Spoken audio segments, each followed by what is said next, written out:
That was a crisp can opening. Yeah, I feel that's how we should open these at this rate. Yeah, I like it. It's good. Mm-hmm.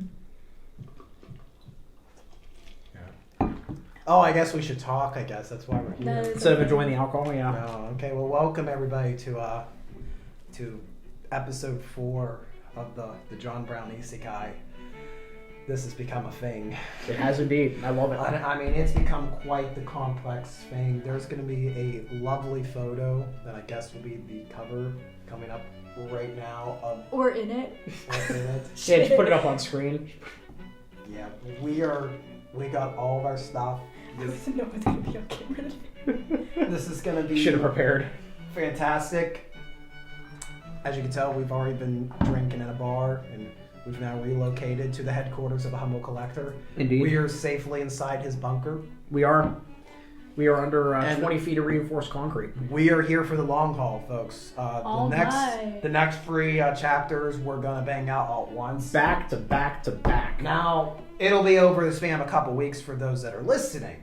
Yes. But keep in mind, the next 3 chapters were all read at one point at night as we progressively increase our alcohol intake. Oh, yes. It's going to be a good time. And technically, the 3rd episode hasn't even aired yet. The one that we filmed a week ago. That is true, too, yeah. Yes. So, what was supposed to come out, and then my computer decided to die. R.I.P.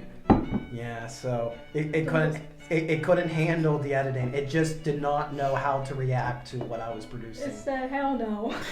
Yeah, my computer runs on a lean fuel of strictly educational videos that don't take kindly, I guess, to this. But we're here anyway. Yeah, we're here anyway. Because we like fun. The show must go on. My computer may not like fun, but I love fun. So that's... We're fun. We love fun. Yeah, we love fun. So look at us right now. Yeah, we're having fun. We are having a blast. Had dinner at the bar, came back to the bunker. Now we're... Yeah, so let's check up. How's everybody been? It's been good. It's been a week at work, but I'm here now. That's all that matters. I'm chilling. I'm just doing school and crap. Oh, well, I'm doing school. I'm doing work. I'm fighting a computer. I have a lot of things. Raging against the machine. Busy. Yeah. It's fall here in Western Pennsylvania, which means that's fall festival season. Some I have a hand in running, and others I love to go and video for the channel. So, yeah, this is the perfect storm of insanity for me right now. I'll see you all in December. Looking forward to the holiday season. I don't know what I'm going to do for the holiday season, but I feel like I deserve a very special thing for the holiday season. Like a video or oh, that'll be interesting. So we'll see. Last year's holiday special was West Overton. That was fun. I really enjoyed it. And I might go back to that. It was really fun last year. I'd love to go back. There's Polymath Park in the past have done a carriage ride, something like that for winter. They haven't done it because of the pandemic, and I haven't seen any promotional material about them doing it this year. But if they happen to do it, that might be an idea for a good winter video. But that's then. It is time to talk about our great friend John Brown, the abolitionist. Yes.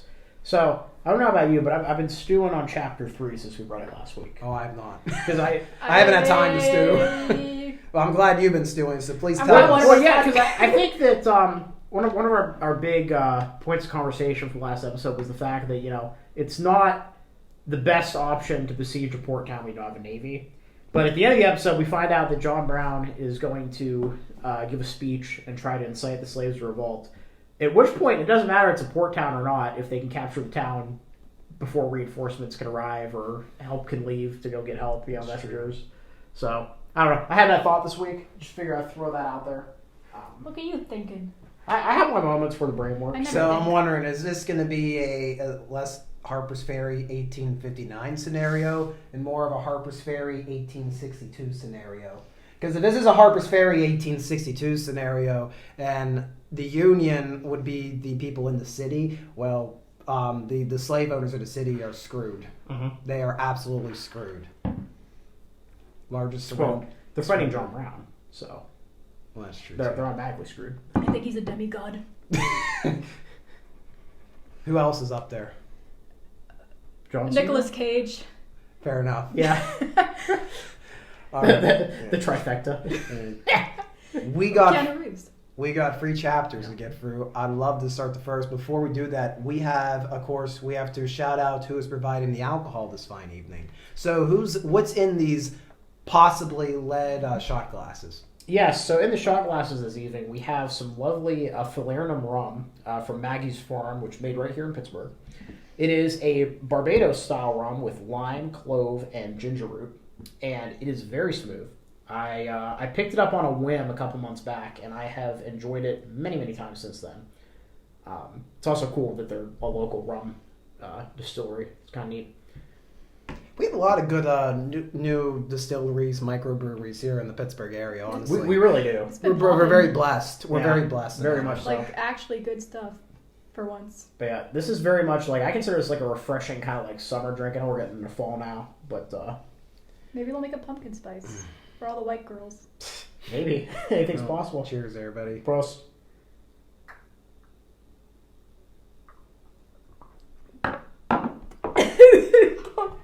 You good, I bro? went down the wrong pipe. Jesus. That was good. Yeah, no, it's very smooth, isn't it? It's good. And then, yeah, other than the falernum, we're just drinking standard rum and coke. Oh my god. Readout's having a Yingling at the moment. I'll get to the rum and coke. We have our 32 ounces. I have to pace myself this evening. We got a lot Keep ahead up of with- us. We do. We have a long way to drive. It's a long road to Berlin. No, not literal We're driving. not driving. No, We're sorry. Poor choice of words. No. Bad boy. We're not driving. No, literally, we finished We've this. already made arrangements to stay at the Humble Collector compound. We're good. Yeah, no, if we finish this and we still feel like staying up, we'll probably watch a movie or something. Like, that's where we're at. Yep, they No crashing way. on couches. Not crashing cars. No. Alright, so chapter 4 is titled, He has sounded forth the trumpet shout, shall never call or treat. I, John Brown, am now quite certain that the crimes of this guilty land could never be purged away but with blood. I had, as I now think, vainly flattered myself that without very much bloodshed it might be done. And those are John Brown's final words given to one of the jailers at the foot of the gallows that he hanged from in Charlestown, West Virginia, December 2nd, 1859. You didn't even read that off anything. That was impressive. Yeah. Yeah. Dang. Been there, done that. Did your homework for this. Yeah. Yeah. I've walked many a path in the path that John Brown took and will continue so. He's a very fascinating man, which is the whole reason why we started this series. Yep. Started reading this series. So, I think we're going to keep with our original guidelines. I myself, Readout Productions, will try as best as I can to not insult John Brown supporters by portraying that man. Or maybe I'm supposed to insult them, I don't know. It really depends. Jessica over here will retain the role of I Am Mighty, Booyah. and Connor is Everybody else. everybody else. All right, so starting in my role is everybody else. To stop these vile rebels and their outrageous demands, we wish that your excellency does what they have to do as my liege. Baron Harper was dictating to his scribe, who was jotting down the letter as if his life depended on it. Actually, his life did depend on it. If the city did not receive any supplies and the Baron was overthrown, then the scribe would be out of a job. The Baron was nervously marching around the room. Damn it, where did these people come from? I've heard about estates being burnt in the countryside, but there's no way a bunch of lowly thugs banded together to besiege a city. The Lord slowly marched toward the window so that he could calm his nerves with some fresh air. What he saw outside made his nerves riot instead. The window looked towards the port, where he saw it burning down. He couldn't believe... I'm just picturing... There's your answer.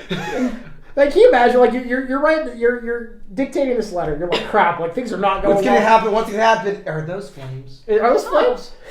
Interesting. Reminds me of a D&D campaign I was in. Where was I? This man is feeling like Cornwallis at Yorktown. He really is, yeah. He couldn't believe his eyes, so he called over a scribe to make sure he wasn't going hysterical. Bro, you gotta see this. Homie, is it just the LSD? Yeah. The scribe confirmed that the port was indeed burning down, and if the scribe wasn't enough as a witness, a messenger from the garrison commander entered his room. My lord, a couple of saboteurs torched the port, screamed the messenger, who was out of breath. I can see the port burning from up here, you imbecile. Have you captured the culprits? Asked the Baron. He felt a sense of inevitable doom creeping up on him. No, my lord. They escaped in the chaos, replied the poor messenger. Okay, said the Baron as he heaved a deep sigh. Is the port of the castle safe? Yes, my lord. We have your private ferry still in the dock. Do you want it to be prepared? Yes, I'm leaving. Tell the servants to fill it with whatever valuables they can find in the castle. We need to evacuate, ordered the Baron. This battle is lost, yet I can still recuperate if I just escape and petition my liege. Okay, sir. Brown had been continuing to preach using the megaphone for the last hour. Oh my gosh. This is not how you win people over, buddy. I mean, good speech, good. Not long speech, not so good. Do you want to be Edward Everett at Gettysburg? Wasn't there something though, like in the lead up to like the Battle of Berlin, like the Soviets just had loudspeakers blaring? I thought that was just the Soviets on a daily basis. Yeah, that's like fair. that. They do like that propaganda shit. Brown had been preached for the last hour. Mighty was standing behind him, questioning if the old man had fully lost it. Suddenly, a murmur began traveling through the soldiers. What's that in the distance? That's a whole lot of smoke. Is something burning inside the town? Why are we all suddenly commenting about smoke? Oh, that's why. he was like picking his nose, looking the wrong way. Nobody outside the walls could see what was exactly happening, but Brown and Mighty, who had been watching him shout for the last hour, could guess that there was smoke. Where there was smoke, there was fire. This is the first time I've seen words come out of someone that is not a pyromancer. Words that are so incendiary that they literally cause stuff to catch fire, commented Mighty. You are not secretly a pyromancer, are you, Mr. Brown? No! I'm a man of the Lord who stays away from magic. The Lord granted me words that are incendiary enough as they are, replied Brown. He watched the smoke rise as his plans came to a success. The only thing left to do was deal the coup de grace. Yes. A dozen or so troops had been pulled from the wall to ensure public order in the city, leaving the gates under-defended. Most troops of the League had plenty of timber stored that they had acquired from raided estates in the forest they marched through. Captain Brown ordered the troops to begin burning their timber and making makeshift torches. A few magicians in the party helped this become a reality with pyromancy. In a few minutes, the League had hundreds of troops carrying an equal amount of burning torches. Captain Brown could easily address all of the troops thanks to the megaphone. Brave men of our League! This has been the moment we've all been waiting for. The moment we pass this gate shall be a turning point in the cause of freedom and liberty of this land. Now charge the gate, burn it down, and sever the wicked! Are we going to see some war crimes, sir? Hell yeah. Do you not know who we're talking about? Fair enough. The archers covered the rest of the army while they marched forward with shields on one hand and torches on the other to set the gates aflame. The garrison was in a state of chaos and fear. They were unable to do anything as the wooden gate went up in smoke. After a minute or so, the gate came crashing down with a great thud. Behind the gate were men of the garrison who had formed a wall of spears to meet the upcoming assault. A small clash occurred when the waves of men met each other. The garrison had a defensive advantage, but their morale couldn't match men motivated by a burning desire for freedom and liberty. Captain Brown was continuing his campaign of psychological warfare while the lines met each other. You are matched by men who shall not cease in their fight. Surrender now, you shall receive kind and respectable treatment as prisoners. The soldiers of the garrison had lost the will to resist, being faced with overwhelming death itself, and a few men had already deserted. The garrison commander, seeing the hopeless situation, ordered them to surrender and lay down their arms. Suddenly, the town was quiet again as the clash of weapons ceased, replaced with the clash of weapons hitting the stone floor. The town had just surrendered without many casualties being suffered by either side. The League troops quickly apprehended the surrendered garrison members. Their fates would be decided later by trial. The rest of the troops began marching the town streets to secure order and also apprehend some of the active garrison troops that were still in the town. The rest, under command of Captain Mighty, marched to the port to put out the fire that had begun. Brown approached the surrendered garrison commander. Where is the Baron that resides in this town? The last news we got from him was that of his evacuation. He told us to resist until he could get in his ferry, replied the garrison commander. Brown quickly asked for the directions to the port of the palace. He sped there, joined by Nermal and a few troops, finding that the ferry had just left port. Freaking Nermal, what a name. Is it needed? That's an elf name. It fits. Yet Brown was not the type to surrender due to a large body of water being in the way. Is that a reference?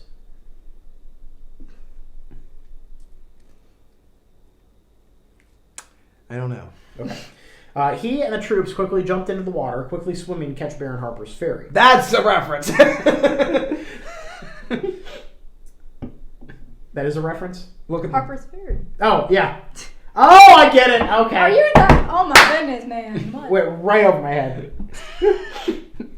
The ferry was lightly guarded. That was really good. The ferry was lightly guarded, containing 2 personal guards, a few slaves, oarsmen, and the Baron himself.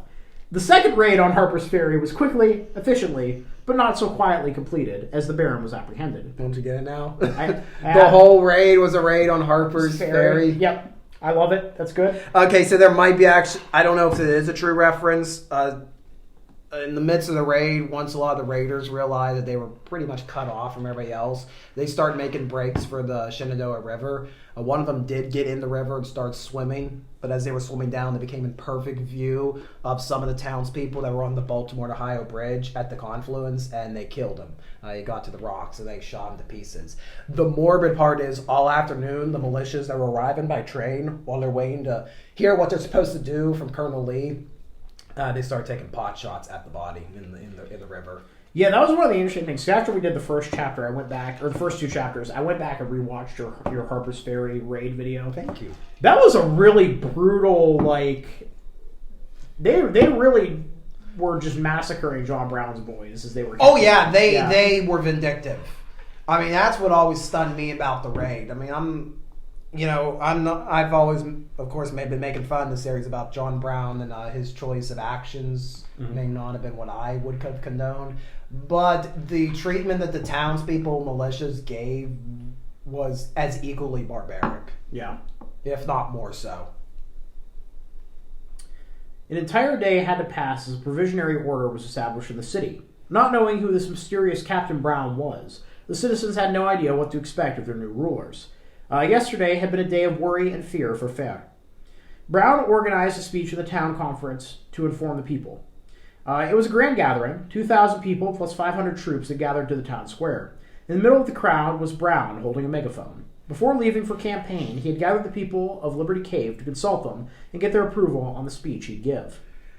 People of Fair, we understand your concerns having had your town being besieged and are ruled by strangers, began Brown. Yet we are not here to your new lords, for man should accept no master in human form. The biggest change in his speech, and one that frustrated him greatly, was having to omit parts about the Lord. I understand, boy. Man, I understand. People like that.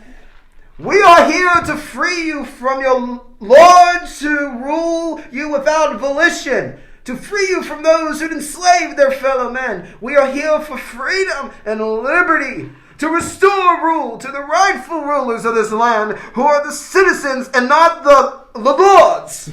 The reactions of the audience were mixed, but most of them were rightfully cynical of this stranger.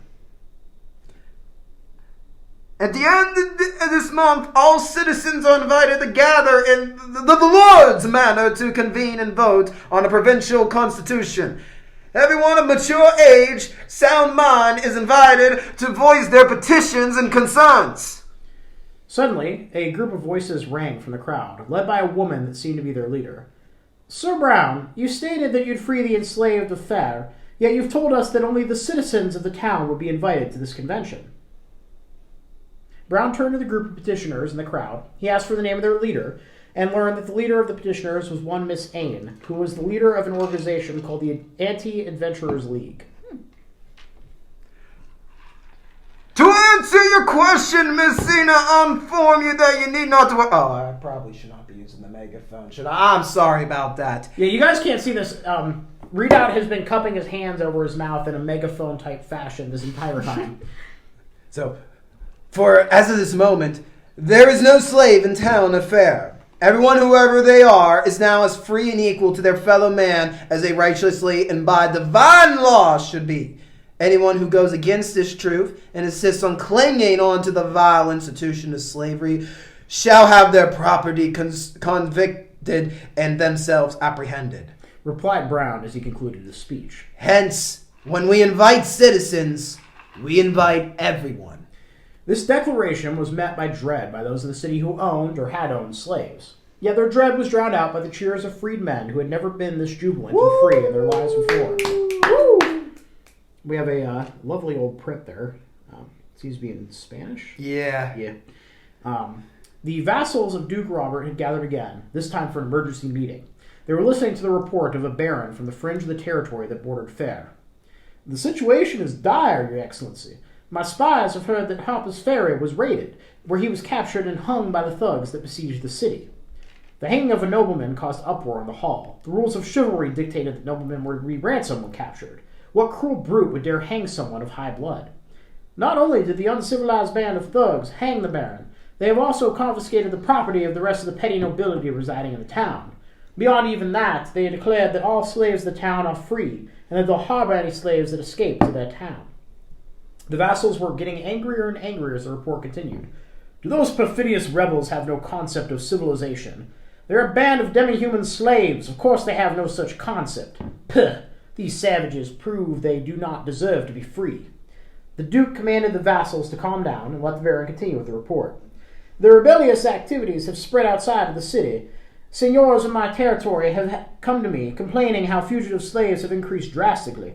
Barons that are my neighbors couldn't come to this council today due to having to deal with rebellious elements that have begun organizing in the territory. I've heard reports from aforementioned barons that they keep finding more and more members of such organizations. That is all, Your Excellency. The council was a basket case as lords again argued what actions to take. Finally, the Duke intervened and shut down the needless discussion. Now that we know who and what they are, we shall gather the men and crush these rebels. Their malevolent acts must be stopped before their violent nonsense spreads out of this duchy. And of course, when we end, a note from the Cabbage Preacher. In his chapter of John Brown Isekai.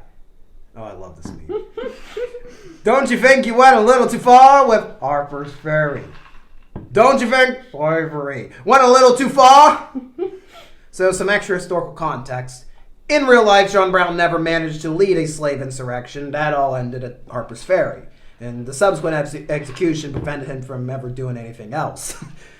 He planned to use the weapons he seized from the armory to arm local slaves in Virginia and then head to the South where he'd continue liberating the slaves from plantations. He planned to deplete the slave population and cause slave rebellions in the South so that the institution of slavery would eventually collapse thanks to the sheer havoc he'd cause.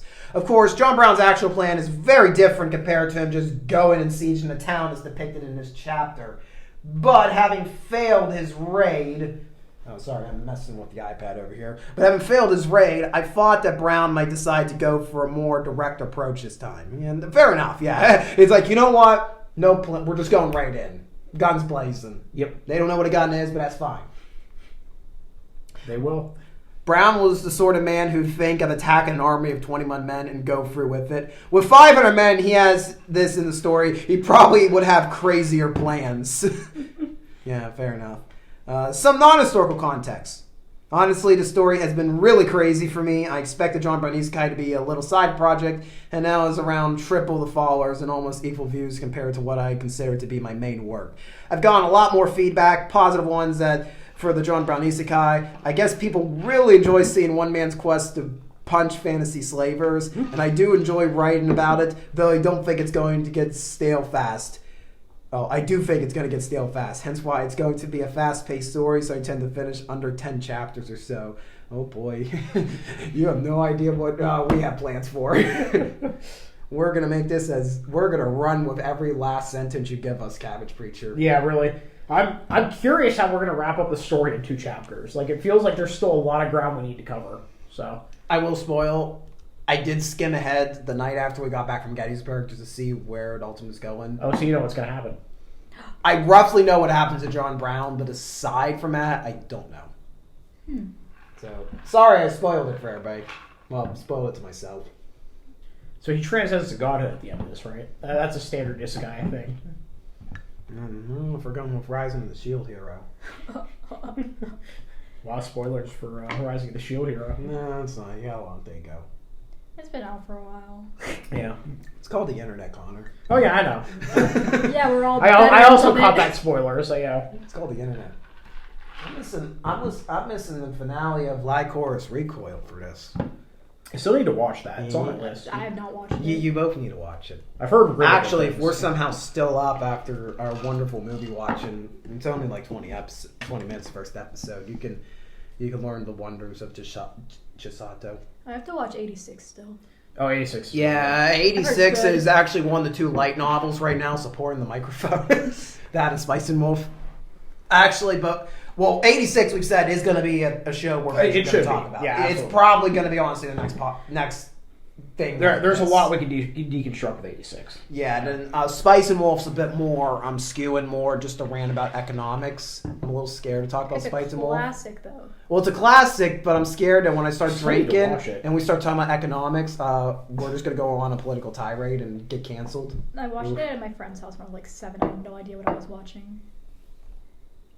So yeah, In a good way or a bad way? I loved What do you it. remember? What But do you I didn't know remember? what anime was at that point, so I was Ah. just like, huh, Disney did this. And I was like, and now I look back, I'm like, no, Disney Yes. could never. Disney, the only animation studio. When you're a child- Disney, we will blow $150 million on a crappy Pinocchio reboot. That nobody wanted. Nobody asked. Jeez, literally. We just had the Russian Pinocchio?